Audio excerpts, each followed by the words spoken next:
जय हिंद, जय भारत, जय उत्तराखंड। नमस्कार, मैं जय नौटियाल भारत न्यूज लाइव में आप सबका स्वागत करता हूं। प्रदेश की राजनीति में एक कहावत है, हरक सिंह रावत। कहावत और हरक सिंह रावत एक दूसरे के पूरक हैं। कहा जाता है कि हरक सिंह रावत जहां से चुनाव लड़ते हैं उस सीट पर विजय श्री पक्की। लेकिन इस बार एक जिम्मेदारी और मिली है हरक सिंह रावत, जो पूर्व कैबिनेट मंत्री भी रहे, कभी भाजपा कभी कांग्रेस, इस बार कांग्रेस में है। इलेक्शन मैनेजमेंट कमेटी का अध्यक्ष बनाया गया है, चुनाव लड़वाने की जिम्मेदारी भी साथ में है। तो क्या लगता है 2027 का चुनावी गणित क्या होने वाला है? क्यों व्यक्तिगत छीटाकशी के आरोप लगते हैं? तमाम आरोप प्रत्यारोपों पे सवाल लेंगे। हमारे साथ बात करने के लिए हैं डॉक्टर हरक सिंह रावत। नमस्कार। सबसे पहले तो स्वागत है आपका। नमस्कार जी। जी जी। मैंने कहा सवाल वहीं से शुरू करते हैं जो चर्चाएं अभी चल रही है। सबको भयभीत करने में लगे आप। नहीं, ऐसा बीजेपी नहीं को है। डरा रहे हैं, बोला कि हरक सिंह रावत को हमने ईडी भेज के डराया, अब हरक सिंह रावत कह रहे हैं कि सबकी कुंडली है मेरे पास। तो ऐसा कौन सा वीडियो है आपके पास? नहीं, मतलब वीडियो नहीं है, सच्चाई है। देखिए, कारण क्या है कि 5 साल में भाजपा में रहा। जब तक मैं भाजपा में रहा, अगर मैं भ्रष्ट था, बेईमान था, तो आपने 8 जनवरी 2022 को आचार संहिता लगी। तब तक क्यों नहीं हटाया मुझे मंत्री पद से आपने? अगर मैं भ्रष्ट था, भ्रष्ट व्यक्ति को आपने मंत्रिमंडल में क्यों रखा? वो भी नंबर 2 नंबर 3 पोजीशन पे। मुख्यमंत्री के बाद सतपाल महाराज और उसके बाद मेरा नंबर था सीनियरिटी में। 8-10 विभाग, वन विभाग, ऊर्जा विभाग, पर्यावरण जैसे, मतलब जो उत्तराखंड के सबसे बड़े विभाग हैं, उसका मंत्री मुझे बना के रखा। अब अगर आज मैं भाजपा में नहीं हूं तो आपने ईडी भेज दी, वो भी ऐसे मुद्दे पे जिसमें अरे भाई ये तो देख लेते। आपने पर्सनल अटैक नहीं किया, आपको पूरे कांग्रेस में केवल हरक सिंह दिखाई दे रहा है। आप कह रहे हो कि औरों पे भी अटैक करने चाहिए थे? नहीं, मतलब कांग्रेस मैं में ही क्यों? हाँ, मैं ही क्यों भाई? फिर तो भाजपा में सारे मंत्री हैं, उन पर क्यों नहीं अटैक किया आपने? उन पर क्यों नहीं ईडी भेजी आपने? गणेश जोशी पे आय से अधिक संपत्ति की रिपोर्ट है, उस पर क्यों नहीं ईडी भेजी आपने? साबित नहीं हुआ ना। जांच ही नहीं हुई तो साबित कहां से होगा? परमिशन ही नहीं दी विजिलेंस को अपने अनुमति नहीं दी, आप कह रहे हैं। सरकार ने अनुमति नहीं दी। और अनुमति देते तो विजिलेंस की जांच में तो आया आय से अधिक संपत्ति का मामला। कोई व्यक्तिगत अखबार और कोई मीडिया की ट्रायल थोड़ी हुआ है। ये तो जांच में आय से अधिक संपत्ति का मामला। मैं व्यक्तिगत गणेश जोशी की बात नहीं कर रहा हूं, भाजपा में नहीं। मैं इसलिए कह रहा हूं क्योंकि मैंने कुछ दिन पहले इंटरव्यू लिया गणेश जोशी जी का। उपनल कर्मियों का धरना चल रहा था जी, और मैंने जब उनसे कहा कि हरक सिंह रावत जी ये कहते हैं कि उपनल कर्मियों की जितनी सुध मैंने ली उतनी किसी और ने नहीं ली।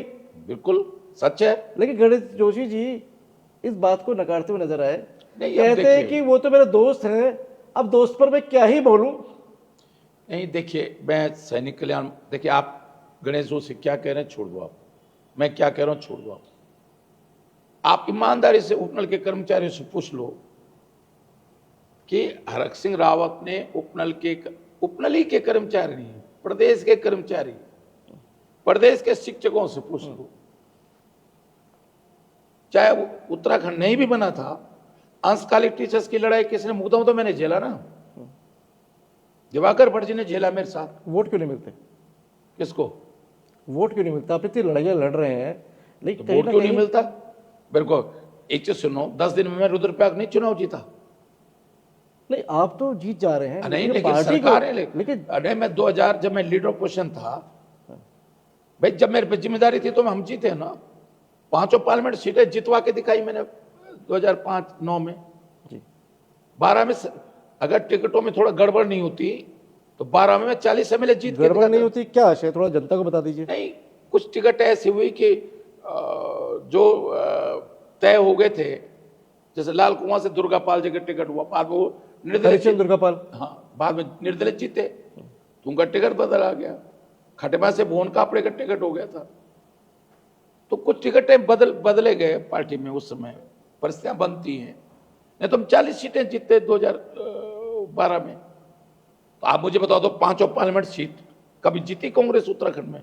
जब हरक सिंह रावत, मैं बहुत अहम की बात नहीं कर रहा हूँ, पार्टी का मेरा हरक सिंह का योगदान नहीं है, हर कार्यकर्ता का योगदान है। इस पलारे प्रदेश अध्यक्ष थे, एक टीम के रूप में हमने काम किया, कार्यकर्ताओं ने काम किया। राष्ट्र माननीय सोनिया गांधी हमारी राष्ट्र अध्यक्ष थी, उन्होंने हम पे भरोसा जताया,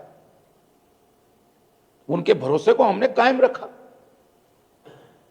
तो भाई जब मुझको जिम्मेदारी दी गई तो हमने जिम्मेदारी का निर्वहन करने चुनाव को। जीतना और देखिए जो राजनीतिक वर्तमान जो राजनीति है उत्तराखंड की, वो कहीं ना कहीं व्यक्तिगत छीटाकशी पे हो गई है। कहीं ना कहीं जो प्रदेश अध्यक्ष हैं गणेश गोदियाल, वो भी कई बार डॉक्टर धन सिंह रावत जो कैबिनेट मंत्री है, कभी 4 फुट, कभी 4 फुट, कभी ऐसी शब्दावली, ये हर पार्टी की तरफ से, कोई कांग्रेस की बात नहीं है, ये भाजपा कांग्रेस दोनों की तरफ से। व्यक्तिगत छीटाकशी क्यों?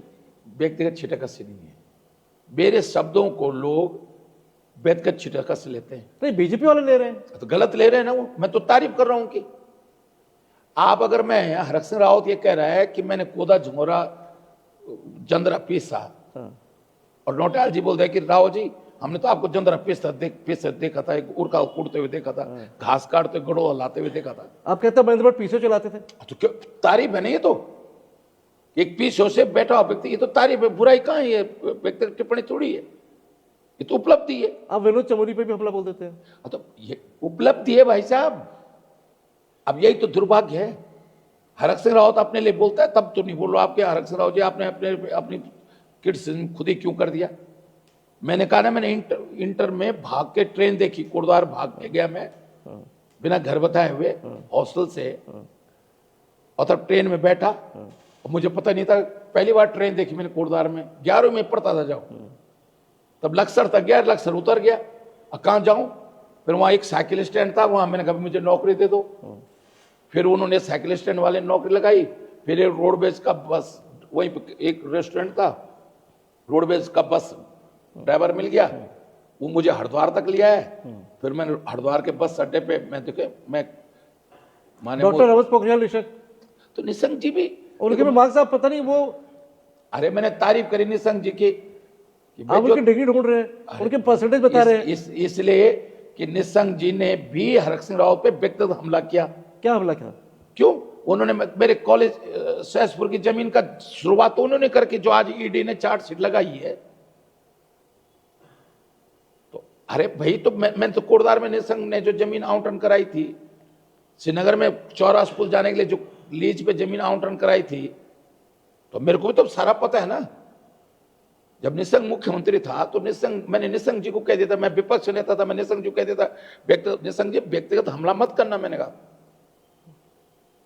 जिनके घर का, मैं हमेशा कहता हूं जिनके घर कांच, भाई कब तक सहन करूंगा मैं?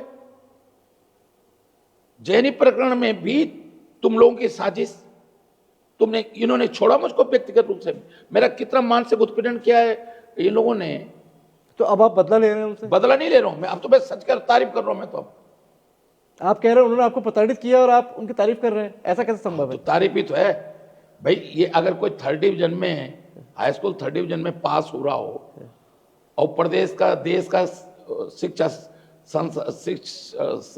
देश का शिक्षा मंत्री बन जाए, ये तारीफ नहीं है? ये तारीफ नहीं है कि घास काटने वाला आदमी, अगर जैसे मैं घास काटने वाला आदमी, आज अगर कोई मुझे कह राव जी आप तो घास काटते थे, कूटते थे, आज देखो आप मंत्री बन गए, विपक्ष नेता बन गए, तो ये हरक सिंह रावत बुराई थोड़ी, तो तारीफ है। अब वही मैं कह रहा हूं ना, जो ढकोसला करने वाले लोग। आपको लगता है कि आप बीजेपी की तारीफ कर करके सरकार बना लेंगे 2027 में, अगर ये तारीफ है तो? अब वो मेरी तारीफ करेंगे तो मुझे तारीफ करनी पड़ेगी ना उनके। जब उम्र पे हमला करा रहे हैं, कभी वो अपने छोटे भैया लोगों से हमला करा रहे हैं, निशंक अपने चेलों से हमला करा रहा है, एक वो विकास नगर में जिसको उस, भाई जब हमारे कागज सही हैं, हम बिल्कुल सही हैं। अब मैंने कसम खा दी है, अब मैंने बहुत बखस दिया। मैंने जैनी प्रकरण में आशा नौटियाल और विजय बड़तवाल ने उस लड़की को भड़काया मेरे खिलाफ और मेरे से लिखवाया। मैंने मानहानि का मुकदमा दर्ज करा था। तो मैं मान्य भगत को सर जी मुझे बुलाया, यार इन दोनों महिलाओं को बख्श दे, दया कर दे, इनके खिलाफ मुकदमा वापस ले ले। मैंने सीजेएम कोर्ट से मुकदमा वापस लिया। मतलब आप मेरे को चरित्र गिराते रहो, आप मेरे को गिराते रहो, तो मैं कब तक सहन करूंगा। मैंने फिर भी मुकदमा वापस लिया। मैंने दैनिक जागरण के संपादक के खिलाफ मुकदमा दर्ज किया था। माने धुलिया बेचारा इस दुनिया में नहीं है अब। धुलिया ये सहसपुर की जमीन के मामले में विकास धुलिया, हाँ, अब दुनिया में नहीं है। मैंने उसके दैनिक जागरण, उसने फ्रंट पेज में न्यूज छापी थी, गलत न्यूज, कि सुशीला रानी की डेथ 73 में हो गई, जबकि मरी 2005 में। गलत न्यूज छाप दी थी, तो मैंने मुकदमा दर्ज कर दिया था। तो धुलिया मेरे पास आया कि हमारा मालिक साहब माफी मांग रहा है, बात कराई मेरे मालिक से। तो लोग, मैं नहीं करता हूं हमला, मेरे पे लोग हमला करते हैं, और जहां मैं गलत नहीं होता हूं, मैं ये नहीं करूंगा हर जगह। देखिए, हम इंसान हैं, गलतियां हो सकती है, लेकिन आप व्यक्तिगत हमला क्यों करो? तुम्हारे घर खुद के आंच के हैं। आप कह रहे हो कि जो आरोप बीजेपी आप पर लगा रही है, आप वही आरोप दोहरा रहे हैं उन पे। मैं दोहराने, मैं तो तारीफ कर रहा हूं। मैं तो, वो तो गलत आरोप, वो तो जमीन का घोटाला गलत आरोप है, जेरी प्रकरण का गलत आरोप उन्होंने मुझ पर लगवाया। अजय भट्ट, कासिम येहरी, चौधरी एसबीर, आशा नौटियाल और विजय बड़तवाल एक प्रतिनिधिमंडल नारी निकेतन में गया था मिलने के लिए, और उस लड़की ने, राधा रतोड़ी डीएम थी देहरादून की, उस लड़की ने कह दिया, मेरे खिलाफ नहीं बोला था। फिर इन्होंने दोनों महिलाओं ने जो उसको अलग से बैठाया, उसको प्रलोभन दिया। ये सीबीआई की जांच में है, ये मैं नहीं कह रहा हूं, सीबीआई की जांच में। आपको निशाना क्यों बनाया जाता है बार बार? इसलिए बनाया जाता है कि इनको लगता है कि भाई ये आदमी करता है। मैंने दून मेडिकल कॉलेज में, मेरे को जब मौका मिलता है मैं कोई ऐसे काम करता हूं जो हिस्टोरिकल काम होते हैं। 25 साल हो गए, आज एक जिला बन रहा है। आरक्षण राव ने एक झटके में, मैं ऐसे ले गया, चीफ मिनिस्टर मायावती पे लिखा था, 13 तहसीलों को ले गया था, और 10 तहसीलें उन्होंने आगे किया स्वीकृत। मैं 5-6 जिले ले गया था, 3 जिलों का आगे लिखा स्वीकृत। पुनिया प्रमुख सचिव था, फोन किया चीफ मिनिस्टर मायावती ने कि भाई मैंने हरक रावत जी को जो है उस पर आदेश दिए हैं, कल कैबिनेट में लाओ उसको। रात ही रात सुभाष कुमार कमिश्नर था गढ़वाल का, वो उत्तरकाशी गए थे, उस समय मोबाइल फोन नहीं होते थे। डीएम उत्तरकाशी फोन किया गया, उन्होंने कहा जी वो देहरादून निकल गया। डीएम देहरादून को फोन किया गया कि कमिश्नर जैसे है रुद्रप्रयाग जिले की रिपोर्ट भेजो जुला बनाने। अभी कह रहे हैं जो आपकी बढ़ती ताकत है, इससे कहीं ना कहीं पार्टियां भी डरती हैं, नेता भी डरते हैं। अब देखो एक चीज सुनो ना, फिर हम राजनीति में क्यों है? मैं यूनिवर्सिटी में नौकरी करता, मैंने हंसकाली टीचर्स की लड़ाई लड़ी, मुकदमा झेला मैंने सिटी वेतनमान की लड़ाई लड़ी, मुकदमा झेला मैंने, लेकिन लोगों को रोजगार तो मिला ना। मैंने मुलायम सिंह सरकार की चूल्हे हिला दी। उत्तराखंड राज्य के लिए आप उत्तर प्रदेश में किसी से पूछ लेना, लेकिन धामी सरकार की चूल्हे हिलाने में कामयाब नहीं हो पाए।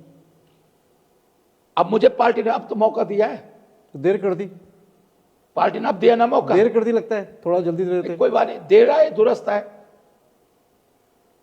असली माहौल, लोग उम्मीद कर रहे थे कि हरक सिंह रावत, जो डॉक्टर हरक सिंह रावत है, उनको कांग्रेस पार्टी का प्रदेश अध्यक्ष बना दी जाए। नहीं, तमाम ये राजनीतिक गलियारों में चर्चाएं चलती रही, किंतु परंतु चलता रहा, नहीं हरक सिंह रावत जी को नहीं बनाएंगे, नहीं बनाएंगे, तमाम तर्क और तर्क चलते रहे। नोटाल जी, आप अगर बन जाते प्रदेश अध्यक्ष, मैं एक, देखिए कोई जिम्मेदारी छोटी बड़ी नहीं होती, ये आपके कौशल पे है। मैं मरा हुआ विभाग मेरे को मिलता है, वही विभाग जो है, सब मंत्री विधानसभा बोलेंगे बजट नहीं है। मैं आपदा प्रबंधन मिला तो मैंने आपदा प्रबंधन पे सारे इंटर कॉलेजों की बिल्डिंग बनवा दी, आपदा प्रबंधन हो गया।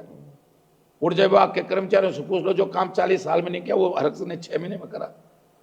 राजस्व विभाग के कर्मचारियों से पूछ लो, मैं आडवाणी जी गृह मंत्री थे, पुलिस आधुनिकीकरण के नाम से 815 पटवारी चौकियों के लिए पैसा लाया, 80 जिप्सियां 39 जिप्सियां लाया, 80 मोटरसाइकिलें लाया, एसडी मोटरसाइकिलें, गृह मंत्रालय से पुलिस आधुनिकीकरण के नाम से पटु राजस्व विभाग। रावत जी, अब आपकी ये व्यक्तिगत उपलब्धियां जो आप बता रहे हैं ऑन कैमरा, ये कहीं ना कहीं आपको पर जिम्मेदारी है पूरी पार्टी को लेकर चलने की, क्योंकि चुनाव प्रबंधन समिति का अध्यक्ष भी हैं आप। ऐसे में इन उपलब्धियों को पार्टी के खाते में कैसे रजिस्टर कराएंगे ना। मैं देखिए, आज मैंने अपने कुछ प्रमुख लोगों से बातचीत करी है, मैं सबसे, जो जिले के प्रदेश के प्रमुख नेता हैं, बिरादरी के लोग हैं, प्रमुख उसके लोग हैं, कर्मचारी संघ के लोग हैं, एक्स आर्मी के लोग हैं, महिलाएं हैं, वह यूथ है, छात्र है, सबके प्रतिनिधिमंडलों से अलग से अलग बातचीत करूंगा। हम प्रदेश व्यापी जो समस्या है उनको प्रदेश के लेवल पे करेंगे। अगर हम कोटद्वार जाएंगे तो वहां लाल ढंग चिलखाल सड़क की बात करेंगे, इस लड़ाई को लड़ेंगे। पौड़ी जाएंगे तो मंडल मुख्यालय के अधिकारी बैठे, श्रीनगर जाएंगे तो हॉस्पिटल में डॉक्टर नहीं है, ये रिफर सेंटर बन गया। रुद्रप्रयाग जाएंगे सैनिक स्कूल की बात करेंगे। टिहरी जाएंगे तो जल संसाधन का टैक्स उत्तराखंड को मिलना चाहिए। टिहरी के विस्थापित चाहे देहरादून में हो गए चाहे हरिद्वार में हो गए, उनको बिजली फ्री होनी चाहिए, क्योंकि उन्होंने घर एक बड़े प्रोजेक्ट के लिए अपने घर का त्याग किया है, तो कम से कम बिजली उनको। तो आप सरकार में कई बार रहे हैं, तो कई सवाल ये नहीं उठे कि जब आप वोट मांगने जाएंगे कि सरकार में कई बार आप रहे, आप ये काम तब नहीं करा पाए? मैं कराता हूं ना। आप कैसे कराएंगे? मैं एक चीज सुनो, मेरे पास जब जो विभाग रहा और जो वायदा मैंने लोगों से किया, आप राज्य विभाग पूछ लो ना, मेरी कलम से जो है इतने एसडीएम एडीएम बने हैं, सब प्रमोशन। खाद्य विभाग में बाबू से supply inspector, marketing inspector, senior inspector, जिला पूर्ति अधिकारी, जो जहां तक मेरा अधिकार था। मैं ये सोचता हूं कि आदमी जब एक पद हम किसी को नौकरी पे लगाते हैं, 5-7 साल वो उत्साह से काम करता है, फिर धीरे धीरे रोज वही काम होता है, तो फिर उसकी थक जाता आदमी। हम उसको प्रमोशन देते हैं, फिर 5-10 साल देखो पैसा तो उतना ही, देखो उसकी तनख्वाह इतनी बढ़ जाती है कि अगर आपने उसको प्रमोशन दे दिया तब भी उतनी तनख्वाह देनी है आपने उसको। लेकिन 30 साल अगर वो नौकरी कर रहा है और उसको 4 प्रमोशन हमने दे दिए, तो हम उसके 30 साल का उपयोग उतनी खर्चे में प्रदेश हित में ज्यादा बेहतर कर सकते हैं। लेकिन रावत जी, एक सवाल और रहेगा। आपने कहा प्रदेश व्यापी बहुत सारी समस्याएं हैं, उनका समाधान आप ढूंढ रहे हैं, जनता के बीच में जा भी रहे हैं, लेकिन उससे भी एक बहुत बड़ा सवाल है आपके लिए। एक तरफ प्रदेश व्यापी समस्याएं ढूंढ रहे हैं, दूसरी तरफ पार्टी व्यापी समस्याएं खूब भरी है पार्टी के अंदर। तो जब तक पार्टी व्यापी समस्याएं दूर नहीं करेंगे, नहीं, सब हो जाएगा। देखिए वो कैसे करेंगे? देखिए, मैं कहा जाता है कि कांग्रेस में 7 सीएम है चुनाव लड़ रहे हैं, कोई 7 मुख्यमंत्री चुनाव लड़ रहे हैं, कोई सीएम उनको कैसे मनाएंगे? सब मन और जाएंगे। कह रहे हैं कि भाई हरक सिंह रावत जी भी चुनाव लड़ रहे हैं, तो वो भी कहीं ना कहीं उनके अंदर भी मुख्यमंत्री बनने की देखो, जिज्ञासा है। मैं तो आकांक्षा रहनी चाहिए। मैं एक चीज कहता हूं हमेशा, मैं तो आकांक्षाहीन व्यक्ति खुद के लिए भी, अपने परिवार 7 के लिए, मुख्यमंत्री, अब मैं जो सुन लीजिए, अपने परिवार के लिए भी और समाज के लिए भी और प्रदेश के लिए भी बोझ होता है। लेकिन अति महत्वाकांक्षा नहीं होनी चाहिए। महत्वाकांक्षा होनी चाहिए, अति महत्वाकांक्षा नहीं होनी चाहिए। अरे भाई, पहले सरकार आएगी तभी तो मुख्यमंत्री मंत्री सब तो तब होगा ना। इस समय तो सिर्फ एक लक्ष्य है हमारा कि सरकार कैसे आए, और वो इसलिए नहीं कि कांग्रेस सरकार आने से कोई बहुत बड़ा चमत्कार। मैं तो बहुत बार मंत्री रह गया हूं, सिर्फ इसलिए कि भाई जो सपना उत्तराखंड राज्य के लिए हमने देखा था, उस सपने को धरातल पे उतार सके हम लोग। लेकिन धरातल को पे अब उल्टा हो उतारने से रहा है। पहले देखिए, अब जो पार्टी के जो दिग्गज नेता मैं है उनको एक छत के नीचे अरे मैं आज कैसे लेकर आएंगे? मैं आज आपसे कह रहा हूं, अब स्मार्ट सिटी बन गया देहरादून, लग रहा है कहीं स्मार्ट सिटी है।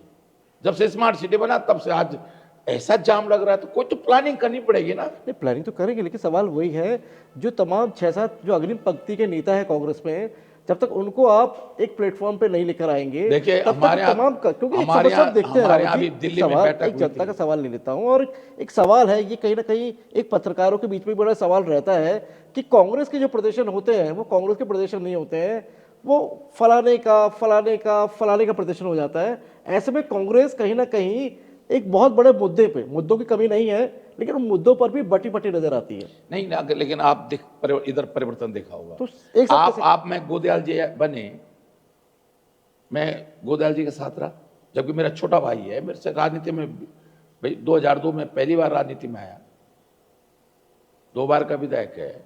लेकिन अब आप इसको बुराई मत कह देना, मैं इस तारीफ कर रहा हूं कि 20 साल में आदमी प्रदेश के अध्यक्ष बन गया, तो ये कोई बुराई नहीं है, तारीफ है।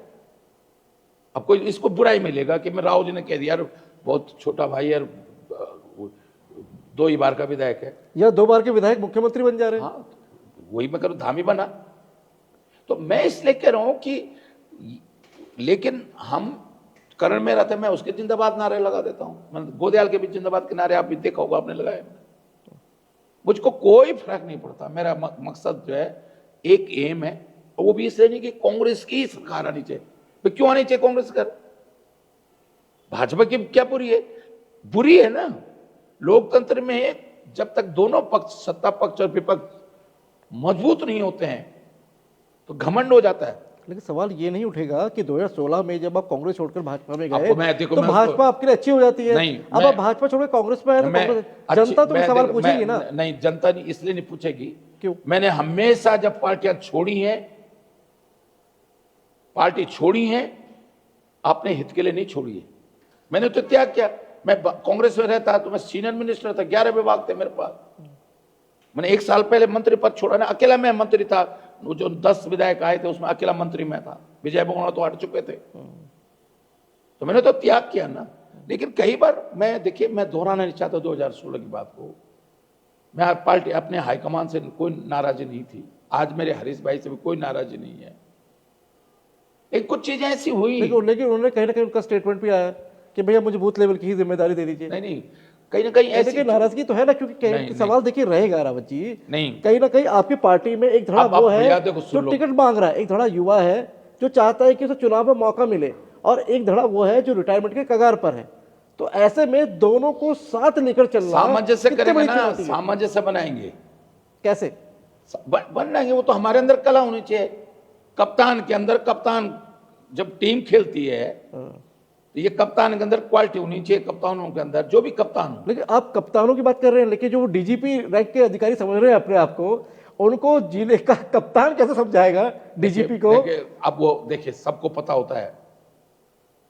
मैंने भी तो सुनो, मैं भी तो 6 बार का एमएलए हूं और 9 बार सफली। 91 में कल्याण सिंह जी के साथ सफली मंत्री पद की, 97 में खादी ग्राम उद्योग कैबिनेट मंत्री का दर्जा, 2002 में तिवारी के साथ शपथ, 7 में कैबिनेट मंत्री का दर्जा विपक्ष नेता, 12 में विजय बंगला साहब कैबिनेट मंत्री, हरीश राव साहब कैबिनेट मंत्री, तीरंद्र राव साहब कैबिनेट मंत्री, 3 महीने तीरंद्र राव साहब कैबिनेट मंत्री, फिर धामी साहब 6 महीने के लिए कैबिनेट मंत्री। तो लेकिन मुझे नहीं फर्क पड़ता इस सब चीजों से।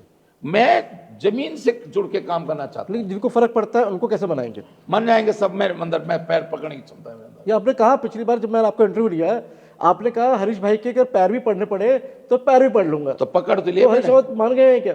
बिल्कुल मान गया। आपने देखा नहीं, आप वो तारीफ करते हैं मेरा। आपने इस भाई की कला को नहीं समझते हो आप।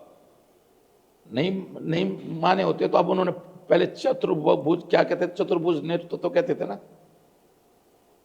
आप अपने इस छोटे भाई को, अब हरक सिंह रावत, हरीश रावत में कोई 36 का आंकड़ा नहीं है, 63 का आंकड़ा हो गया। और वो प्रदेश 63 का आंकड़ा क्या है? 63 माने 36 ऐसे उल्टा होता है ना, ऐसे 3 ऐसे लिखा है और 6 ऐसा हुआ, उल्टी दिशाएं होती 3 और 6 की, और 63 की दिशा 6 का मुंह भी इस तरह पर, 3 का मुंह भी आपस में मिल जाते हैं। इसको कहते हैं 36 माने एक दूसरे के खिलाफ और 63 माने एक दूसरे के करीब। यदि आप कह रहे हैं कि अब दिल मिल गए हैं। हाँ, देखो उनका भी, देखिए उनका भी लक्ष्य है कि कांग्रेस सरकार है, मेरा लक्ष्य है कांग्रेस सरकार है। तो अब कहां कोई झगड़ा है? तो गोल एक है, गोल एक है, तो बस सब ठीक होगा। हरक सिंह रावत जी जो इस टाइम अपने को खांटी कांग्रेसी बता रहे हैं, कई पार्टियों में रहे हैं वो, मैंने देखा। ऐसे में नहीं, जनता को कैसे विश्वास दिलाएंगे नहीं मैं कि हरक सिंह रावत अब कांग्रेस छोड़कर कहीं नहीं जाएंगे? मैं एक निवेदन करूं, मैंने कभी अपने हित में, राजनीतिक हित में पार्टियां नहीं छोड़ी, कभी अपने हित में नहीं छोड़ी। जब 96 में पार्टी छोड़ी थी, आप तब उतना बच्चे रहे होंगे, उस समय का अगर माहौल देखते आप, अब अगर मैं लखनऊ में राज्य की लड़ाई को लेकर विधानसभा नहीं चलने दे रहा हूं, धरना दे रहा हूं विधानसभा के सामने, शहीद स्थल पर रैली कर रहा हूं, जंतर मंतर पर मैंने लखनऊ में हजरत पार्क में 1 लाख लोगों की रैली करी, मैंने राजनाथ सिंह को मुख्य अतिथि बुलाया। उसने मुझको भाजपा ने लेटर जारी करा कि अनुशासनहीनता है हो रही है, प्रदेश अध्यक्ष कल्याण मिश्र थे, कि बिना पार्टी के तो अपनी पार्टी से बढ़ जाते थे आप। भाई इसलिए कि पुराना इतिहास है भैया, एक चीज सुनो ना, मेरे लिए पहले उत्तराखंड था कि राज्य था कि पार्टी थी। अब नहीं तो ये देखो, एक चीज सुनो, निसंग जी का कोई योगदान नहीं है उत्तराखंड राज्य के आंदोलन में। राम जन्मभूमि आंदोलन में पूरे गढ़वाल का संयोजक था राम जन्मभूमि का। मोहन सिंह गांवासी में राकेश ध्यानी जब पौड़ी जा रहे थे देहरादून जेल से, 1 महीने देहरादून जेल से हम पौड़ी जेल में शिफ्ट हुए, यहीं देहरादून जहां अभी ये वकील हड़ताल बैठे हैं, इसी जेल में रहे हम लोग। तो 1 महीने बाद जब हमको बाकी सबको छोड़ दिया हमारे साथ, पर हम चारों को बंद कर दिया। मनोकांत ध्यानी के भाई राकेश ध्यानी, तीरथ रावत, मैं और मोहन सिंह गांव। हमको पौड़ी जेल में लाए तो निसंग जी जा रहे थे उधर से, तो हमको 1 महीने बाद कोई अपना पौड़ी का दिखे तो नहीं लगता अपनापन जैसा। ये तो तब की बात आप बता रहे हैं तो मैं इसलिए कह रहा हूं, उत्तर प्रदेश, उत्तराखंड उत्तर प्रदेश का पार्ट था, लेकिन मैं पिछले 25 सालों की बात कर रहा हूं। मैं 25 सालों में, क्योंकि 25 सालों के मैंने 25 साल में जो है एक बार छोड़ी कांग्रेस 16 में। और पछतावा होता है, पछतावा होता है उस बात का? नहीं, वो नहीं, मुझे नहीं पछतावा। क्यों? इसलिए मैंने एक भी बयान माननीय सोनिया गांधी के खिलाफ, राष्ट्र नेतृत्व के खिलाफ नहीं दिया। इसलिए नहीं होता, कुछ परिस्थितियां ऐसी बन गई। प्रदेश नेतृत्व के खिलाफ तो दिया ना? नहीं, इसलिए कि देखिए, जब हरीश राव जी मुख्यमंत्री बने थे तो 24 विधायक हम सुबोध उनियाल के घर पे बैठे, जिसमें प्रीतम सिंह भी थे, इंदिरा हृदय भी थी, यशपाल आर्य भी थी, हम सब, सतपाल महाराज थे, उस अमृता राव जी थी, सब बैठे थे। अम्बिका सोनी गुलाम ने भी सब, उन्होंने फोन करा कि भाई आ जाओ बीजापुर के, उसमें गए। उन्होंने कहा भाई आपके ग्रुप को, आपको लोगों को भी समझ, उसमें 32 में से 24 विधायक हम एक साथ थे। अब मैं कह रहा था भाई राज्यसभा विजय भवन को भेज दो। मैं कह रहा था भाई, मैं तो था ही मंत्री, सुबोध उनियाल को मंत्री बना दो। अब मैं दोहराना नहीं चाहता उस चीज को। हम देख रहे हैं कि जो वर्तमान में जो भाजपा कैबिनेट में जो मंत्री हैं, जो कांग्रेस छोड़कर बीजेपी में आए, आपने कहीं ना कहीं कहा कि सतपाल महाराज जो थे कैबिनेट में एक अच्छा पोर्टफोलियो मिला हुआ था, उसके बाद मैं ही था, मेरे सीनियर थे सतपाल महाराज। लेकिन महाराज एक तरफ मुख्यमंत्री बैठते, एक तरफ सतपाल महाराज, एक तरफ में। हाँ, लेकिन अभी कुछ दिन पहले आपका एक बयान बड़ा वायरल हुआ जिसमें आपने कहा महाराज की दुर्दशा देख के तरस आता है, आपको दया आती है। नौटियाल जी, अब कहा है क्या महाराज? आप 96 के महाराज को जब जीते थे वो चुनाव, सेंट्रल मिनिस्टर बने थे, तब आप देखो उनका रुतबा। देवगढ़ वो थे, वो जो राज्यपाल उत्तर प्रदेश में, कि मैं नाम भूल रहा हूं उनका, रोमेश भंडारी, राष्ट्रपति शासन था यूपी में। 31 दिन के राज्यपाल बने उस टाइम, जगदम्बिका पाल। 31 घंटे के, माफी चाहूंगा, 31 घंटे, एक दिन के लिए 31 घंटे के लिए राज्यपाल बने थे। नहीं, उस समय रोमेश भंडारी राज्यपाल थे, जो 1 साल लगभग सरकार नहीं बन पाई यूपी में। तो इसको डीएम वहां करो, उसको सतपाल महाराज जो फोन करते थे दिल्ली से, वो होता था देवगढ़। अब वो अलग नहीं है। आपको लगता है? आपको क्या लगता है? मुझे दुख हो रहा है। अरे मुझे तो मुन्ना चौहान के उस पर भी दुख हो रहा है। मुन्ना चौहान मेरे साथ 92 में एमएलए था यूपी में, और 96 में भी फिर एमएलए रहा यूपी में। और देखिए जो लोग, मदन कौशिक, सुबोध उनियाल आपके साथी। हाँ, सुबोध भाई, कहीं ना कहीं विरोध बहुत चल रहा है खारा सरोद पे इस टाइम, एक बड़ी विरोध की लहर है। और देखो, मैं सुबोध भाई को व्यक्तिगत रूप से मैं विरोध नहीं करूंगा, व्यक्तिगत रूप से मैं कोई विरोध नहीं करूंगा। खुलकर काम कर पा रहे हैं, राजनीतिक रूप से करूंगा। खुलकर काम कर पा रहे हो पार्टी के अंदर? नहीं कर पा रहे हैं ना, कुछ है ही नहीं।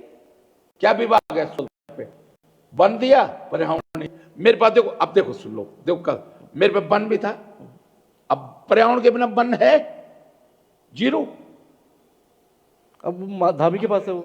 हाँ, मेरे पे वन भी था, पर्यावरण भी था, मेरे पे ऊर्जा भी था, वैकल्पिक ऊर्जा भी था, मेरे पे श्रम भी था, मेरे पे आयुष भी था, आयुष शिक्षा भी था, मेरे पे संयोजन भी था, मेरे पे प्रशिक्षण भी था, मेरे पे स्किल डेवलपमेंट भी था। अब सुबोध भाई के पास क्या है? एक अब संसदीय कार्य भी दिया है। एक क्या था? वन, और एक वो पॉलिटेक्निक, तकनीक शिक्षा। आप देखो ना, आप 6 मंत्री, 6 ही तो मंत्री हैं आज। आप 4 साल में आप 6 मंत्री पदों पे नहीं भर पाए। अब मुख्यमंत्री के पास जो विभाग होते हैं, माफ करना, चाहे कोई मुख्यमंत्री हो, मुख्यमंत्री के पास जो विभाग होते हैं उस विभाग के अधिकारी कर्मचारी, मुख्यमंत्री पे टाइम ही नहीं है। आज ये उद्घाटन, आज दिल्ली मीटिंग, वो मीटिंग, तो नतीजा क्या हुआ, विभाग जो है खत्म हो जाता है। जो विभाग मुख्यमंत्री के पास होता है वो ये विभाग। व्यक्तिगत अनुभव से बोल रहे हैं आप? हाँ, मेरा मेरा 35 साल का अनुभव है उत्तर प्रदेश से उत्तराखंड तक। तो मुख्यमंत्री को क्या विभाग लेस होना चाहिए? इसलिए वो सर्वेसर्वा है, चेयरमैन है कैबिनेट का, उसको कुछ महत्वपूर्ण विभाग या प्रोटोकॉल वगैरह विभाग रखे कि प्रधानमंत्री आए तो प्रोटोकॉल की व्यवस्था, ये कुछ विभाग रखे थे। हर स्टेट में नहीं रखता कोई मुख्यमंत्री इतना विभाग। अगर उत्तराखंड जैसे छोटे स्टेट में भाई, तो आप जितने अधिक से अधिक लोगों से काम ले सकते हो, तो एक काम भाई फिर तो अधिकारी चलाते हैं ना, जो विभाग मुख्यमंत्री के पास होता है ना। तो ये सवाल भी मैं लूंगा आपसे, यहाँ पे ब्यूरोक्रेसी नेताओं को चला रही है या नेता ब्यूरोक्रेसी को चला रहे हैं? क्योंकि कुछ दिन पहले एक विधायक है उत्तराखंड से, उन्होंने भी ये सवाल उठाए और ये सवाल समय समय पर उठते रहे कि ब्यूरोक्रेसी हावी है, नेताओं की बात नहीं सुन रही है। बिल्कुल कहीं ना कहीं हमने देखा त्रिवेंद्र रावत जो है, उनके भांजे का मामला भी जब आया, उनके भांजे ने भी कहा, एक सवाल उठे थे भ्रष्टाचार को लेकर। कहीं ना कहीं पूर्व मुख्यमंत्रियों की भी पीड़ा सामने आती रहती है। तो ऐसे में क्या लगता है कि नेता निरंकुश हो गए या जो ब्यूरोक्रेसी वो निरंकुश हो गई? देखिए, एक तो यहाँ होता क्या, मैं आपको बताऊं, जो सिविल सर्विस में काडर आता है, तो जो टॉप के काडर होते हैं, कोई यूपी मांगता है, महाराष्ट्र मांगता है, कर्नाटक मांगता है, राजस्थान मांगता है, मध्य प्रदेश मांगता है। अब जो सबसे लोएस्ट मेरिट का होता है, एक आध कोई मांग देता होगा अच्छे मेरिट वाला, उत्तराखंड।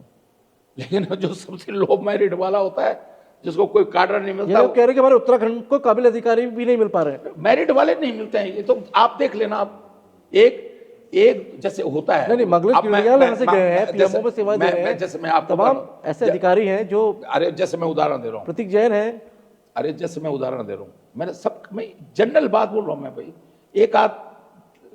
एक आध तो निकल ही जाता ना, एक आध की बात नहीं करो, मैं एक जनरल बात कर रहा हूँ। मैं होता क्या, जैसे सिविल सर्विस की मेरिट निकलती है, पहले लोग फॉरेन सर्विस को पसंद करते थे, दूसरे नंबर पे आईएएस को करते थे, तीसरे पे आईपीएस को करते थे, तब नीचे cadre information service, Indian railway service, नीचे रेवेन्यू सर्विस, नीचे आता था, काडर होता था।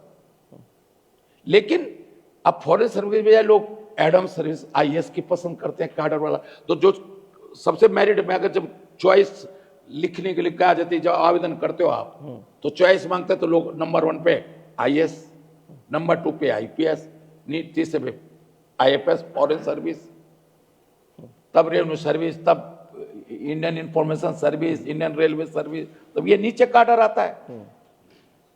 तो अब उसमें जो हाई मेरिट वाला होता है, वो इंडियन एडम सर्विस मांगता है। उस हाई मेरिट वाले में भी जो हाईएस्ट मेरिट वाला होता है, जैसे उनको चॉइस दी, UP cadre, Uttarakhand cadre, central cadre, या कोई भी काडर दिया,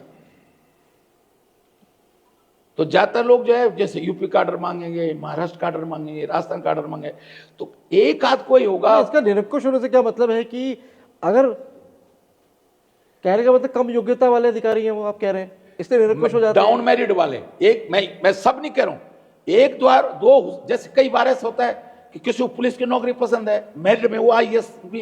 क्या ये बात कारण ये नहीं हो सकता कि नेताओं में नेतृत्व क्षमता का अभाव है? मैं दोनों बात कहा जाता है कि यूपी उत्तराखंड, नहीं, मैं दोनों बात कर रहा हूं। एक तो लो मेरिट वाला व्यक्ति अधिकतर, 100% नहीं कह रहा हूं मैं, आईएएस सिविल सर्विस का जो आईएएस का जो लो मेरिट वाला व्यक्ति होता है, वो उत्तराखंड काडर आता है उसको। एक तो ये बहुत बड़ा कारण ये है।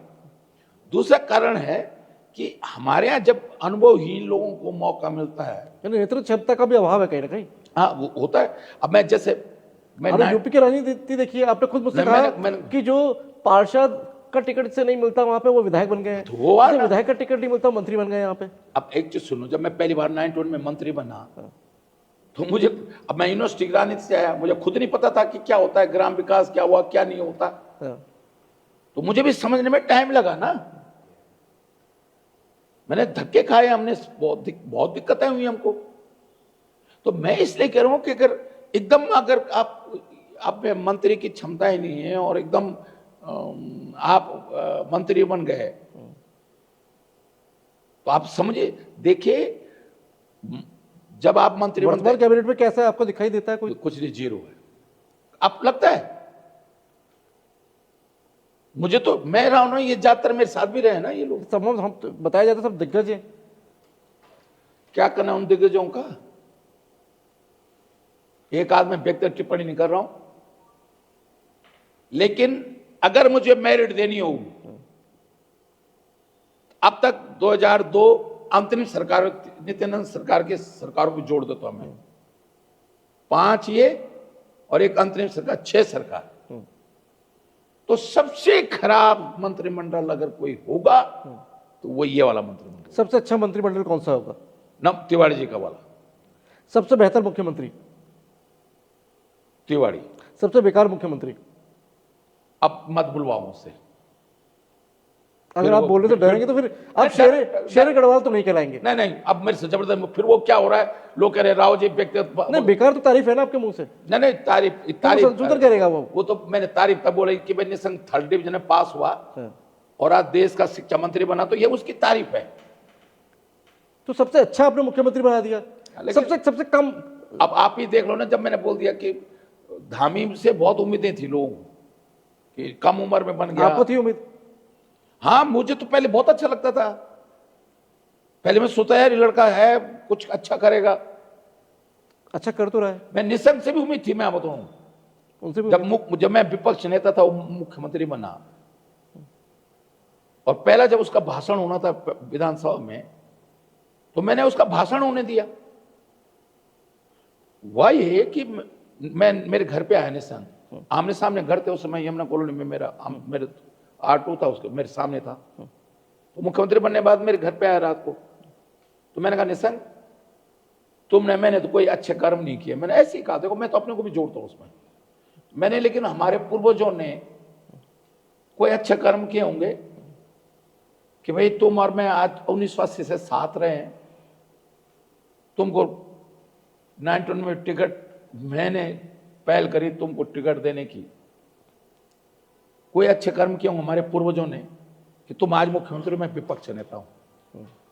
हम लड़ाई लड़ते रहेंगे, लेकिन जनता के हितों के मामले में मैंने कहा देखो निशंक जी, कुछ ऐसा करना, और तुम जब भी जनता के हित के लिए कोई अच्छा काम करोगे, मेरी पार्टी चाहे विरोध भी करेगी, लेकिन मैं तब भी तुम्हारा साथ दूंगा। लेकिन हुआ क्या, हाइड्रो प्रोजेक्ट में तुमने बेच दी गंगा यमुना को, एक ही कंपनी को फर्जी, जैसे नहीं फर्जी, ये आजकल वोटर लिस्ट फर्जी बनाई जा रही है। चंडीगढ़ में एक ही पते पे फर्जी कंपनी दिखा के, वहां कोई है ही नहीं, उस कंपनी का ऑफिस ही नहीं है। जैसे कोई हाइड्रो प्रोजेक्ट कंपनी है, इस तुम आपके पते पर यहां आपका ऑफिस हो, और पता चला यहां दिखा रखा है, ऐसे ही नोएडा दिखा रखा है। अच्छा, एक उस कंपनी में 800 कुछ 850 मेगावाट बिजली प्रोजेक्ट 3 और 4 कंपनी को बेच दिया। और उसमें क्या करें, एक में मैं चेयरमैन हूं कंपनी में, मेरी पत्नी डायरेक्टर है, मेरा भाई डायरेक्टर है, दूसरे में मेरी पत्नी चेयरमैन है। फर्जी कंपनी, मतलब एक ही परिवार की 4-5 कंपनियां बना के गंगा यमुना बेच दी। जैन था वो, एक केस का स्टेज घोटाला, उसको दे दिया, पूरी जमीन दे दी। तो भाई क्यों नहीं, तो मैंने फिर मुझे निशंक खिलाफ लड़ाई लड़नी पड़ी। अरे एक घर तो डायन में 7 घर तो डायन में छोड़ती है। अरे इस उत्तराखंड के लिए अगर हम लोग गरीबियों से निकल के आए हुए हैं। नहीं, इसी गरीबी पे मेरा एक सवाल है, क्योंकि जनता के भी तमाम सवाल ये रहते हैं कि छोटा सा राज्य है अपना उत्तराखंड, लेकिन अब देखते हैं इस छोटे से राज्य में तमाम जो नेता हैं बहुत सामान्य पृष्ठभूमि से आते हैं, और नेतागिरी की दुकान चलाते ही वो अरबों खरबों का भंडार खड़ा कर देते हैं, मैं कह रहा हूं, अरबों खरबों की संपत्ति खड़ी मैं कर तो देते कह रहा हूं ये हैं, उत्तराखंड, भ्रष्टाचार और आय से ज्यादा संपत्ति के मामले। अब मैं आज बताऊं, और कहा जाता है कि उसमें कहते हैं कि एक सवाल जब मैं पूछा, मैंने चमोली जी का जब इंटरव्यू ले रहा था, उनका भी सवाल था, बोला था कि हरक सिंह रावत जी से ये सवाल जरूर पूछेगा कि उनके पास इतनी संपत्ति कैसे कहां से आई? मैं ऑन कैमरा से कह रहा हूँ, हाँ, मैं कह रहा हूं विनोद चमोली को खड़ा कर दो, निशंक को खड़ा कर दो, डिबेट करा लो। मैंने गढ़वाल विश्वविद्यालय में, आगरा विश्वविद्यालय, गढ़वाल विश्वविद्यालय 25 साल यूनिवर्सिटी प्रोफेसर की नौकरी करी, क्लास 1 ऑफिसर की तनख्वाह मिलती है प्रोफेसर को, एसोसिएट प्रोफेसर को। आज भी 1,10,000 पेंशन मिलती है मुझे यूनिवर्सिटी के प्रोफेसर की, ठीक है। मेरे Mrs inter college Bhavani Balika Vidyalaya से रिटायर हुई है अभी पिछले साल। मेरा भाई यूनिवर्सिटी में नौकरी करता है गढ़वाल विश्वविद्यालय में। मेरे बहू भी जो है यूनिवर्सिटी में इंटर कॉलेज लेक्चरर है केमिस्ट्री की। पिताजी नौकरी करके पेंशन लेते थे, घर नहीं बैठे, दुकान चलाई। 35 साल पहले होटल बनाया हमने, जब पिताजी रिटायर हुए उस पैसे से, रिटायरमेंट के पैसे से होटल बनाया। मैंने कुछ यूनिवर्सिटी से लोन लिया, होटल बनाया, बगीचा लगाया पिताजी के नाम पर। पिताजी, मैं यूनिवर्सिटी में पढ़ा तभी था, और पिताजी के नाम पर पीडब्ल्यू में ठेकेदारी करी, जल निगम में ठेकेदारी करी, श्रीनगर डैम में ठेकेदारी करी, ठीक है। आप मुझे बता दो, हरक सिंह रावत पे जो उंगली उठा रहा है, उनसे पूछो भाजपा या किसी पे भी खड़े होके बोले कि हाँ। सवाल मेरा भी यही था कि चमोली, आप मुझे बता दो, हो चाहे धामी हो, अब मेरे सबके है क्या पिता जो है, सबके पिता जो है, मेरा सवाल है, सबके पिता जो है आर्मी से रिटायर हुए हैं। हाँ। मेरे फादर जो है अब इस दुनिया में नहीं है, अच्छा भैया, वो भी आर्मी से रिटायर हुए। तो मैं इस कैलकुलेशन को समझ नहीं पाया कि आर्मी से जब कोई रिटायर होता है उसके बाद इतना पैसा कहां से आता है? पैसा नहीं आता, कहां से इतना? अच्छा एक चीज सुनो, इतना पैसा होता नहीं है। क्यों नहीं होता है? अगर आप रिटायर हुए, आपके फादर, और उस पैसे से आपके फादर जो घर में बैठने के बजाय उस पैसे से दुकान चलाने लगे, बगीचा लगा दें, तो शुरू में तो नहीं होगा। आप जो है कहीं यूनिवर्सिटी में प्रोफेसर हो जाते, कहीं बहुत बड़ी नौकरी में लग जाते, आपके मिसेज भी नौकरी लग जाती, घर के सब, घर में खाने वाले 2 और कमाने वाले 5। हरक सिंह राव ने मेहनत की है। मैंने ठेकेदारी करी, मैं बता रहा हूं, पाबो ब्लॉक में 4 किलोमीटर सड़क का टेंडर ठेका मैंने लिया, वहां से कमाया ना पैसा। रेल चौरी सड़क पे काम किया मैंने रुद्रप्रयाग जो आगे सुमेरपुर है, जवाब बीजेपी को भी दीजिए आप ही जवाब। हाँ, जो सुमेरपुर में पंपिंग पेयजल योजना है, उसे आज से जो है 83-84 में 22 लाख की पेयजल योजना थी, ठेका मैंने करा, लकड़ी का काम किया। यानी आप भी कह रहे हो कि राजनीति में आने की वजह से ये सब नहीं हुआ है? मेहनत करी भैया।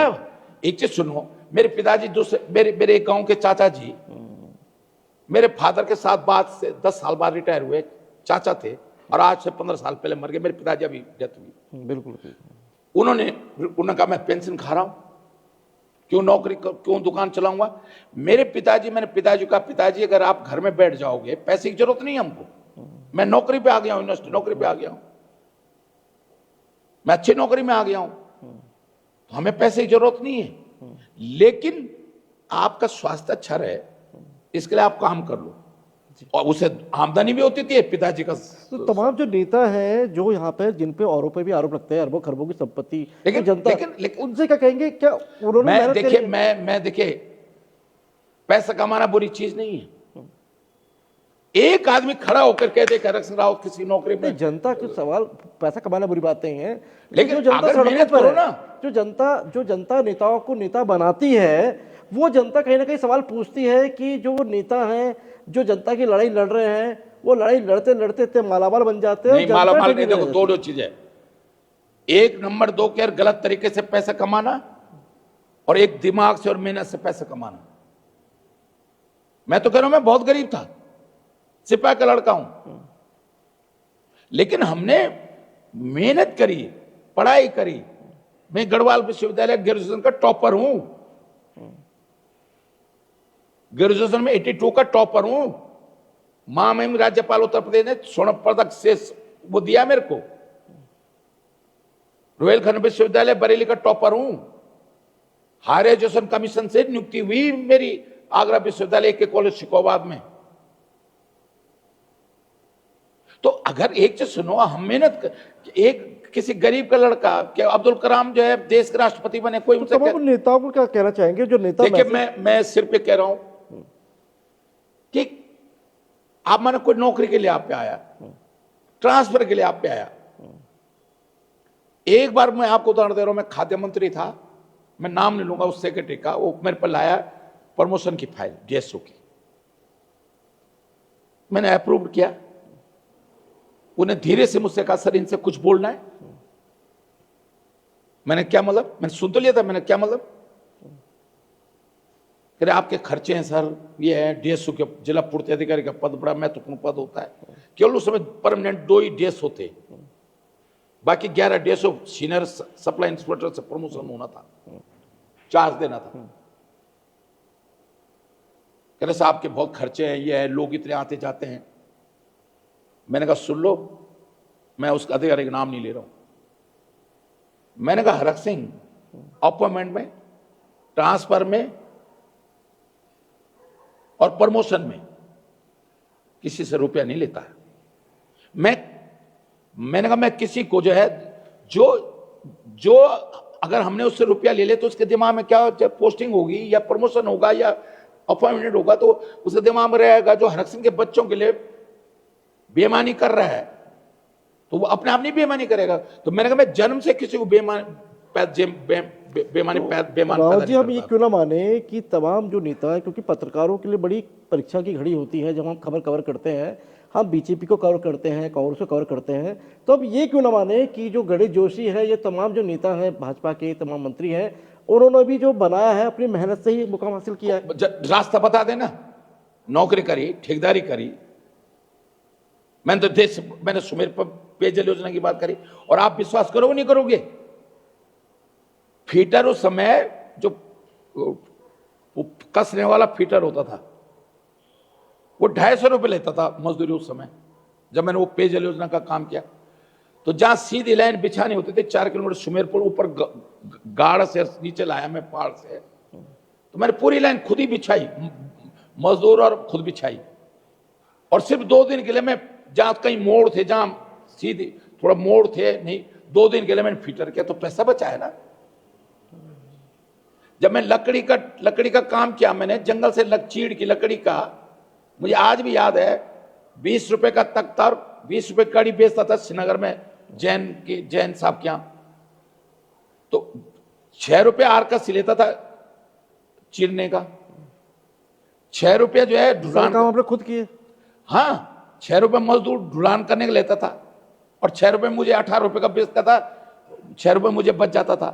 तो जब मैं बहादुरों के साथ जंगल में जाता था, तो वो 2-2 कड़ी पीठ में लाते थे, 2-2 तख्ते लाते थे, तो मैं भी एक कंधे में एक तख्ता ला जाता था, तो 6 रुपए मेरे। तो उत्तराखंड के युवाओं को ये मॉडल बता दीजिए ना।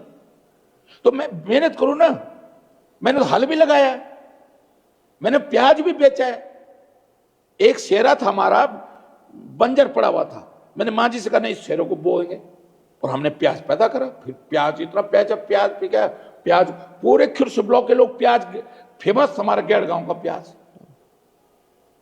आज मेरे गांव में जाओगे आप, 80 क्विंटल आंवला निकला मेरा इस साल, लेमन ग्रास लगा। अब मैंने दिमाग का यूज किया, क्योंकि हमारे घाटी में है घर, आम होता है, मैंने 250 पेड़ आम्रपाली, दशहरी आम लगा रखे। मैंने 700-800 पेड़ आंवले के पेड़ लगा रखे, उन आंवले के पेड़ों के नीचे मैंने नींबू के पेड़ लगा रखे, भिट्टों पर मैंने लेमन ग्रास लगा रखा है, बांस जो उबड़ खाबड़ जगह उस पर बांस लगा रखा है। आज भी भाई मैं सुबह बिस्तर पर उठता हूं, उठने के बाद नौकर भी तो कर सकते हैं मेरे बिस्तर ठीक।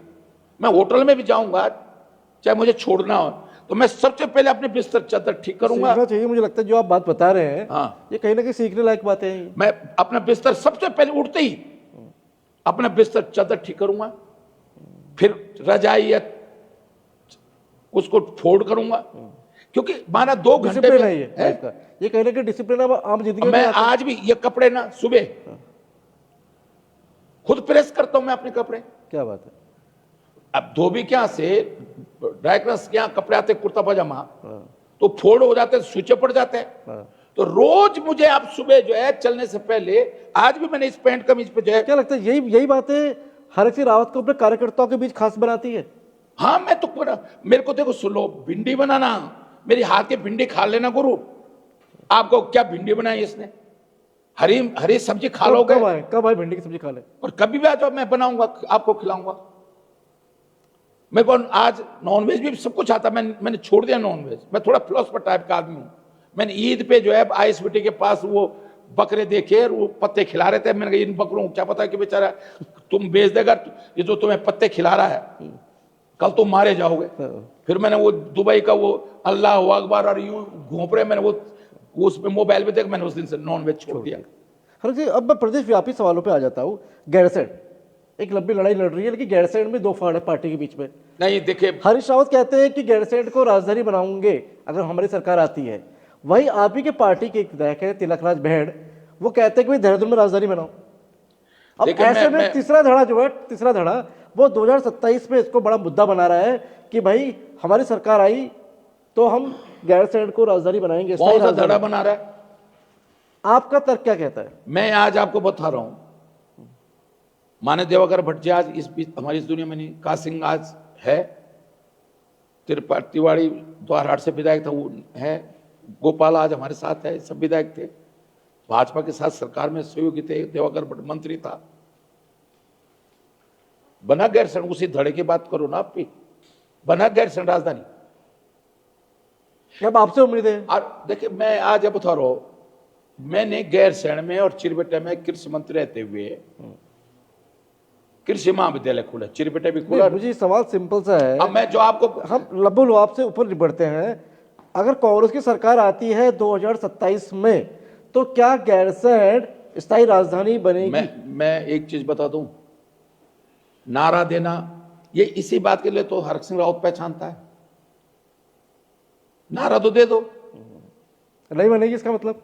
अरे नारा तो दे दो कि सबको नौकरी दे देंगे, दे सकते हो सबको नौकरी। नहीं तो इसका मतलब क्या हरीश रावत कह रहे हैं कि सरकार आएगी तो मैं जो बनाएंगे? कह रहा हूं, देखो मैं हरीश भाई की बात पे नहीं आ रहा हूं। जो चीज प्रैक्टिकल है, मैं आज आपको थोड़ा, मैं क्यों लड़ाई लड़ रहा हूं पौड़ी की। जब हम कमिश्नर को, एडिशनल शिक्षा विभाग के अधिकारी को, कृषि विभाग के एडिशनल डायरेक्टर को, डीआईजी को हम पौड़ी नहीं बैठा पा रहे हैं। मैंने कहा था ना इस बार गैरसैंण सत्र से पहले कि पक्ष विपक्ष हो लंबा चाहते हैं और 2-3 दिन भी गैरसैंण सत्र नहीं चलता, कहा था ना। और इस बार तो 3 दिन के 1.5 दिन भी नहीं चला। आपने हाँ या ना में जवाब नहीं दिया। नहीं मैं इसलिए कह रहा हूं, देखो मैं सस्ती लोकप्रियता के मैं राजनीति नहीं करता। राजधानी बननी चाहिए नहीं बननी चाहिए? मैं चाहता हूं, ये बताइए, बननी चाहिए कि नहीं बननी चाहिए? मैं तो शुद्ध पहाड़ी हूं, मैं तो चाहूंगा कि बन जाए, लेकिन कुछ चीजें व्यवहारिक भी देखनी चाहिए। जब हम पौड़ी में नहीं बैठा पा रहे अधिकारियों को, आपको क्या लग रहा है चीफ सेक्रेटरी बैठेगा वहां? नहीं, सरकार अगर इच्छा शक्ति होगी तो बैठेगा। मैं क्या आज 25 साल हो गए पौड़ी जिले गढ़वाल उत्तराखंड बने हुए, अधिकारी थोड़े मुकर सकता है? अगर 25 साल से मुख्यमंत्री आदेश देगा कौन अधिकारी मुकर सकता है? 25 साल से क्यों नहीं बैठाया हमने पौड़ी में अधिकारियों को? मंडल की कमी हो सकती है तो 25 साल में क्यों नहीं बैठाया? अब 2027 में आप कह रहे हैं आप आएंगे तो बैठाएंगे। मैंने कहा कि आधारभूत वहां पहले पेयजल योजना बनाएंगे। हाँ। देखा, हवा में बात करना बिल्कुल गलत है। आज वहां आप भी जाना, आप गए होंगे, ड्राइवर कंडक्टर जो है बेचारे जो है सब स्टाफ जो है गाड़ियों में सोता है, क्या दुर्दशा होती है, क्या स्थिति होती है। पहले वो आधारभूत ढांचा तो बना लो, पहले वहां पब्लिक स्कूल बना लो, वहां पेयजल योजना की बड़ी योजना बना लो, वहां से ये जो वो है क्या बोलते हो देवाल और नारायणबगड़ से एक पेयजल योजना। आप कह रहे हैं इंफ्रास्ट्रक्चर की कमी है, अगर ये पूरी हो जाती है तो बनाने में दिक्कत नहीं है। एयरपोर्ट भी बनाना पड़ेगा, बना देंगे आप लोग। हाँ। मैंने बल्कि कहा था विजय भवन को, ये उस समय जब विजय भवन चीफ मिनिस्टर था, टॉप को काट के छोटा हेलीपैड नहीं बड़ा हेलीपैड बनाओ। हाँ। फिर चल जाएगा, फिर तो हो जाएगा, तो कहीं ना कहीं बन सकती है। क्योंकि करण पे आकर रेल गैरसैंण कहीं ना कहीं मतलब ये मानते हैं कि स्थायी राजधानी बन सकती है, क्योंकि कहीं ना कहीं नहीं, उत्तराखंड मैं इतना छोटा सा बताऊं राज्य नौटियाल जी, मैं है एक चीज बता दूं। और दो विधानसभाओं का नहीं वोट नोटियाल जुड़ा है। जी, 25 साल निकाल दिए, कम नहीं होते 25 साल में। देखिए एक अस्थायी राजधानी इन 25 सालों में हमारे साथ छत्तीसगढ़ भी बना, झारखंड भी बना 2000 में, लेकिन दोनों की अपनी स्थायी राजधानी है। इन 25 सालों में स्थायी राजधानी भी नहीं दे पाए। तो साफ गलत साफ है कह ना। दीजिए ना कि गैरसैंण को राजधानी नहीं बनाएंगे, चलिए जनता फिर उसको मेडिकल हॉस्पिटल बनाने की बात करे या कुछ और उस बिल्डिंग को इंफ्रास्ट्रक्चर को। अरे जब एक कृषि महाविद्यालय में गैरसैंण तहसील मेरे बनाई हुई है, वो पहले ग्राम सभा थी, हाँ ग्राम सभा थी, तहसील हरक सिंह रावत की बनाई हुई है गैरसैंण। हम जब वो कृषि महाविद्यालय को आज तक नहीं शुरू कर पाए वहां गैरसैंण में, तो जो लोग बात कर रहे हैं, देखिए बोलना बहुत सरल है, नारा देना बहुत सरल है। जिन लोगों ने 2002 में नारा दिया था गैरसैंण का, वो लोग वहां से जो है जमानत भी नहीं बचा पाए वो लोग।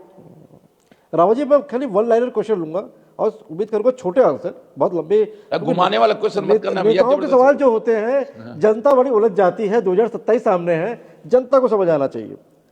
सबसे बड़ा धोखा कहां मिला, बीजेपी में या कांग्रेस में? बीजेपी में। पुष्कर सिंह धामी पर एक शब्द। एक, बहुत उम्मीदें थी लेकिन ठीक नहीं निकला। उत्तराखंड की राजनीति ईमानदार या मैनेज्ड? मैनेज। क्या आपको इस्तेमाल किया गया, हाँ या नहीं? हाँ, इस्तेमाल किया गया। आपकी राजनीति की सबसे बड़ी गलती? इमोशनल होना। वह नेता जिसका नाम सुनते ही आपका गुस्सा बढ़ जाता है? अब तो मेरे साथ तो अब किस किस का, अब तो सबने ही धोखा किया मेरे साथ। एक नेता सबसे ज्यादा गुस्सा जो बढ़ जाता है? अब तो मैंने सबको माफ कर दिया। नाम बताने में क्या? अब ठीक है, क्या नाम बताऊं। क्या आप अभी भी अपने को शेर गढ़वाल मानते हैं? मैं तो पहले भी नहीं मानता था, ना आज मानता हूं मैं। हाँ, ये जरूर है कि मैंने अगर प्रदेश में कोई वायदा करा, किससे वायदा, आपसे भी अगर कोई वादा कर लिया या कोई जनता से वायदा कर लिया, तो उसके लिए मैं जो है ना, मुझे मंत्री पद क्या अपनी जिंदगी भी दांव पे लगानी पड़ती, तो मैं लगा देता हूं। वह वादा जो आपने किया लेकिन आप उसे पूरा नहीं कर पाए और आज भी आपको रात में सोने नहीं देता। कोटद्वार मेडिकल कॉलेज, लालडंग, कंडी मार्ग, जब त्रिवेंद्र रावत मुख्यमंत्री बने थे तो पहली प्रेस कॉन्फ्रेंस में उनका पहली घोषणा थी कि कंडी मार्ग बनाऊंगा। गढ़वाल कुमाऊं को जोड़ने के लिए एक मार्ग तो होना चाहिए ना। आज भी मुझे लगता है कि हम उस मांग को पूरा नहीं कर पाए। क्या आपको लगता है कि बीजेपी आपको वापस पार्टी में बुलाना चाह रही है? नहीं, मैं तो देखिए, माफ करना भैया, मैं बहुत, अब वो बीजेपी नहीं रहेगी, मतलब मैं अब कांग्रेस में ठीक हूं। और मैं जिस दिन, हालांकि मैं जब बीजेपी में गया था तो मैंने बीजेपी में कहा था मैं भैया मुझे कुछ मिले नहीं मिला, मैं बीजेपी नहीं छोड़ूंगा। लेकिन इन्होंने जो मेरे साथ धोखा किया, जो धोखा किया मेरे साथ बीजेपी ने, वो अब मेरा मन खिन्न हो गया। कांग्रेस में आपको सबसे ज्यादा कौन नहीं पचा पाया? अब क्या बोलूं मैं।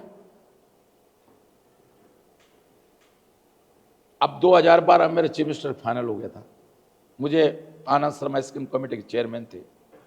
पचौरी जी उसमें बीजेपी में नहीं गए थे, कांग्रेस में थे, बहुत पावरफुल थे। उत्तराखंड के बहुत सारे डिसीजन वही लेते थे। मुझे बुला के कह दिया आप चीफ मिनिस्टर हो गए। शत्रुघ्न सिंह ज्वाइंट सेक्रेटरी था पीएमओ में, उसने बोला कि माननीय सोनिया गांधी जी ने जो रिपोर्ट मांगी उसमें आप मुख्यमंत्री हो गए। विजय भावना जी, हरीश भाई और विजय भावना जी मिल गए, दोनों माननीय सोनिया गांधी पे गए कि भाई अगर हरीश रावत मुख्यमंत्री बनेगा तो ये मंत्री की लिस्ट, और विजय भावना मुख्यमंत्री बनेगा तो ये लिस्ट। मेरी किस्मत पलट गई। उत्तराखंड में सरकार किसके हाथ में है, सीएम के या किसी और के? दिल्ली वालों के हाथ में। क्या आप 2027 में कोई सीट निर्धारित है जहां से चुनाव लड़ना चाहते हैं? अभी मैं निर्धारित नहीं किया।